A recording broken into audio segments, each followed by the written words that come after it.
কার্নিভালের নামে তোলাবাজির অভিযোগ ঘিরে তৃণমূল কংগ্রেসের অন্দরে কোন্দল। তৃণমূলের বর্ষবরণ কার্নিভালের প্রস্তুতি চলছে মালদার চাঁচলে, আর সেই কার্নিভালে মোটা অঙ্কের চাঁদার নামে দেদার তোলাবাজি করা হচ্ছে, এমনই তো অভিযোগ। অভিযোগে সরব হয়েছে তৃণমূলেরই একাংশ। কটাক্ষের সুযোগ হাতছাড়া করেনি বিজেপি।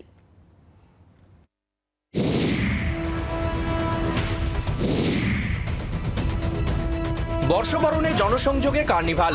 গত কয়েক বছর ধরে জেলায় জেলায় কার্নিভাল অনুষ্ঠান করছে তৃণমূল। বড় মাপের সাংস্কৃতিক অনুষ্ঠান সহ বিভিন্ন কর্মসূচি থাকে বছরের শেষ সপ্তাহে। মালদহের চাঁচলে সেই প্রস্তুতি এখন চলছে, কিন্তু কার্নিভালের রেশ নিয়ে বিরোধ আগেই ছিল তৃণমূলের অন্দরে। এবার চাঁদার নামে স্থানীয় ব্যবসায়ীদের কাছে তোলাবাজির অভিযোগ আনল তৃণমূলেরই একাংশ।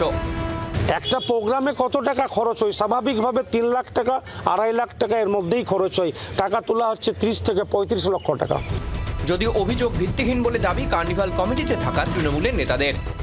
আমি আপনাদেরকে দায়িত্ব নিয়ে বলছি, এরকম কোনো অভিযোগ যদি প্রমাণিত হয় তাহলে আমরা কার্নিভাল কমিটির আলোচনা করে আমরা কমিটিতে থাকবো না। দেখুন, আমরা কমিটিতে আছি। চাঁচল কার্নিভাল নিয়ে কেউ বলতে পারবে না যে কারো কাছে জোর করে কোনোদিনও 5,000 টাকাও চাঁদা নেওয়া হয়েছে। আমরা এটা গর্বের সাথে বলতে পারি। তৃণমূলের কার্নিভাল দ্বন্দ্বকে কটাক্ষ বিজেপির। কার্নিভাল করা মানে হচ্ছেই যাতে তোল্লা করা যায়। যেরকম মালদাতে তোল্লা উঠাচ্ছে, সেরকম চাঁচলেও তোল্লা উঠাচ্ছে। এক পক্ষ তোল্লা পাচ্ছে, এক পক্ষ তোল্লা পাচ্ছে না। ঠিক আছে, এটা কার্নিভাল হলো এদের টাকা কামাই করার একটা নতুন পন্থা।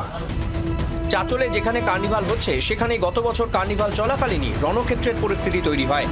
তৃণমূলের দুই গোষ্ঠীর বিবাদে পুলিশকে লাঠিচার্জ করতে হয়। ফলে কার্নিভালের রাশ কার হাতে থাকবে তা নিয়েই দ্বন্দ্ব ছিল। একটি পক্ষ এই জায়গায় কার্নিভাল করতেই নারাজ। সব মিলিয়ে চাঁচলে তৃণমূলের অন্দরে এখন জোর কার্নিভাল কাজিয়া। রণজয় সিংহের রিপোর্ট, জি24 ঘন্টা।